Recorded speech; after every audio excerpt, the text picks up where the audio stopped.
Session 8, Anyone Can Read's Home Reading Program. Independent reading fiction. This is what you will have seen quite a bit of already just in the day-to-day reading of your reader or learner. This is where they curl up with a book and just engage. A lot of learners are not doing this naturally, so this particular session is to promote that, to get things happening. Independently reading and imagining imaging.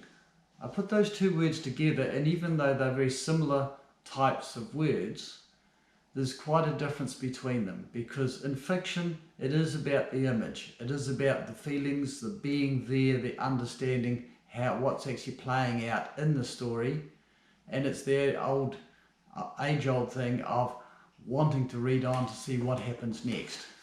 You can't do that unless you're engaged. And I've also put at the bottom here, get the picture. That I see is absolutely essential. When you're reading fiction, it's about building a picture. When J.K. Rowling wanted to write a book, she had a picture in her head about what that whole scene would look like, how it would play out. Her ability to communicate that to us and build those pictures in our heads is the mark of her writing ability. So that's what it's all about. Get the picture. We don't have to get all the words, we have to get the picture.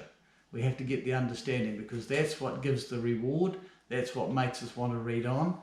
And if we've skipped a few bits and pieces, and we're all guilty of that, it's just a natural part of reading, it's not that important. As long as we're getting the picture, we're understanding what's happening in the story, what the writer is trying to portray for us, and give us the ability to think about what's coming next, to reflect on what's happened, reread if we want to for a bit of clarification. All of those things are just essential parts of reading, and yet they're not well taught in today's system. It's reading by, again, recreational reading we call it, because that's when we use it. It is a recreational activity, and it's one that is losing a lot of favour, mostly because there is no connection to the image, there's no connection to the picture, there's no engagement, involvement in the story. Because when we're reading really well in fiction, it's like we're actually just bird's eye viewing it. We're actually there and it's floating. We're not actually reading words, we're reading pictures, we're reading emotion, we're understanding, we're thinking about what's actually happening, what might be happening. We feel connected to some of the characters. We dislike some, we like others.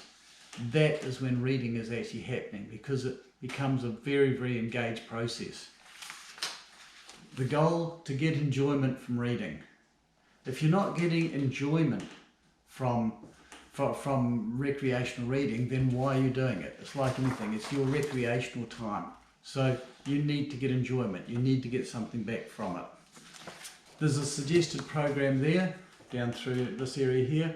Introduce today's book, 10 minutes for that. Share the reading, basically just to make sure that the flow and the imagery and the vocab and everything is all just starting to establish. Activity 3, building the scene, the imagery, connecting with the storyline. That's really important, just to make sure that everything's in place. And then immersing. And that is a really key word in recreational reading, because you think about it, you're laying there on the couch with a book, you are immersed in that scene. Nothing else in the world actually matters at that time, because you are immersed in that scene, in that book. And that can last quite a long time. So once you get to that level, very much for me, it's leave well alone.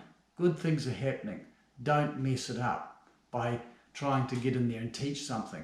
Learning is happening, engagement is happening, reward is happening. That's what it's meant to look like. That's what it does for you. That's what it does for your reader, for your learner. Again, praise, praise, praise. Fill in your sections. Get the reader to fill in their log. What went well today? Tick those off. Make some comments, make some notes if you feel that's valuable. And then some extension activities. The where to from here. You don't have to do those activities. However, there's extra things there for you if you so choose, and maybe that becomes part of the program in the future. And then I finish with a final thought. I hope that makes sense to you.